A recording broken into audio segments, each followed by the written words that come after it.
కాలంలో ప్రయాణించే క్రేయాన్ దొరికిన పిల్ల సాధారణంగా లేని క్రేయాన్ ఆయన్కు చిత్రాలు గీయడం అంటే చాలా ఇష్టం.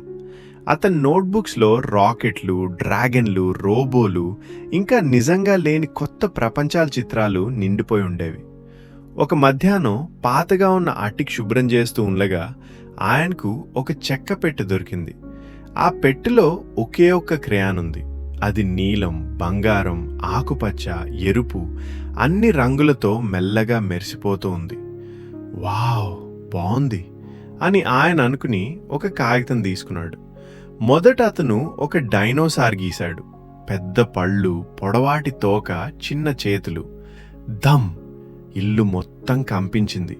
అదే గదిలో నిజమైన పెద్ద డైనోసార్ ఆశ్చర్యంగా కళ్ళు మిటమిట్లాడిస్తూ కనిపించింది. చుట్టూ దుమ్ము తుమ్మింది కూడా. ఆయన నోరు తెరిచి అలాగే నిలిచిపోయాడు. భయంతో పాటు కొంచెం ఆసక్తితో కూడా అతను వెంటనే మళ్లీ గీశాడు. ఈసారి మెరిసే కవచంతో ఉన్న ఒక యోధుడు. క్లాంగ్! ఆ యోధుడి చిత్రం నుంచి బయటకొచ్చాడు. కత్తి ఎత్తి ఇలా అరిచాడు, రాజు కోసం! అప్పుడే ఆయనకు ఒక అద్భుతమైన విషయం అర్థమైంది. తాను ఏది గీసినా అది వేరే కాలం నుంచి నిజంగా బయటకొస్తోంది. సృజనాత్మకత అదుపు తప్పినప్పుడు ఆయన గది చాలా త్వరగా గందరగోళంగా మారిపోయింది. ఊహించండి, మీ బెడ్ పక్కన ఒక గుహా మానవుడు పెద్ద టీరెక్స్ డైనోసార్ను వెంబడిస్తున్నాడు.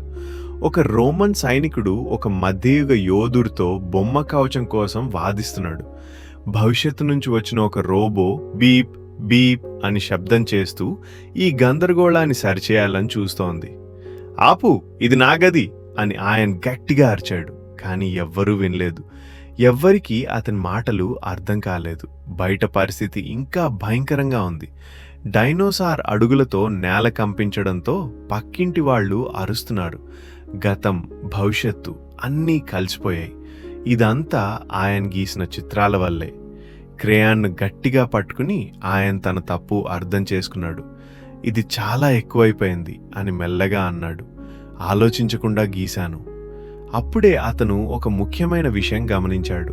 ఆ క్రేయాన్ ఆయన నిజంగా మనసుతో ఆలోచించి గీసినప్పుడే పనిచేస్తోంది. ఆయన లోతుగా ఊపిరి పీల్చుకున్నాడు. ఇప్పుడు నాకు ఏం చేయాలో తెలుసు అని అనుకున్నాడు. ఇదంతా చాలా జాగ్రత్తగా సరిచేయాలి. అతను ఒక కొత్త కాగితం తీసుకుని నెమ్మదిగా ఆలోచిస్తూ చిత్రం గీయడం మొదలుపెట్టాడు. అన్నిటినీ సరిచేసిన చిత్రం ఆయనకు ఇప్పుడు తను ఏం చేయాలో స్పష్టంగా అర్థమైంది.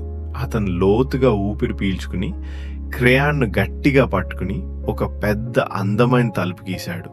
అది సాధారణ తలుపు కాదు, అది మృదువైన వెలుగుతో మెరిసిపోతోంది. ఆ తలుపు మీద ఆయన జాగ్రత్తగా ఇలా రాశాడు, ఇల్లు అందరికీ. అతను గీయడం పూర్తి చేయగానే ఆ తలుపు మెరిసి నెమ్మదిగా తెరుచుకుంది. ఒక్కొక్కరుగా అక్కడికి వచ్చిన వాళ్ళందరికీ ఏం చేయాలో అర్థమైంది. పెద్ద డైనోసార్ స్నేహంగా ఒకసారి గర్జించి తన చిన్న చేతులు ఊపుతూ ఆ తలుపు లోపలికి వెళ్ళిపోయాడు. మెరిసే కవచం వేసుకున్న యోధుడు మర్యాదగా నమస్కరించి లోపలికి అడుగుపెట్టాడు. చివరిగా చిన్న రోబో సంతోషంగా బీప్ అంటూ వీడ్కోలు చెప్పి తలుపులోకి వెళ్ళిపోయాడు. క్లిక్ అని శబ్దంతో తలుపు మూసుకుంది. గదిలో మళ్లీ నిశ్శబ్దం వచ్చింది. ఆయన క్రేయాన్ వైపు చూశాడు. అందులో ఉన్న మాయ వెలుగు ఇప్పుడు లేదు. అతను చాలా అలసిపోయాడు, కానీ చాలా తెలివిగా కూడా అనిపించింది. ఆ క్రేయాన్ను నెమ్మదిగా మళ్లీ పెట్టెలో పెట్టాడు. చిత్రం గీయడం చాలా శక్తివంతమైనది అని తనలో తానే మెల్లగా అన్నాడు. ఆ శక్తిని జాగ్రత్తగా ఉపయోగించాలి. ఆ రోజు నుంచి ఆయన ఇంకా అద్భుతమైన చిత్రాలు గీసేవాడు. కానీ ప్రతిసారి గీయడానికి ముందు ఒక్కసారి ఆలోచించేవాడు.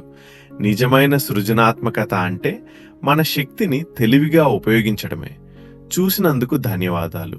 ఇలాంటి మరిన్ని కథల కోసం టైనీ టోడర్ టైమ్స్ ఛానల్ సబ్స్క్రైబ్ చేయండి.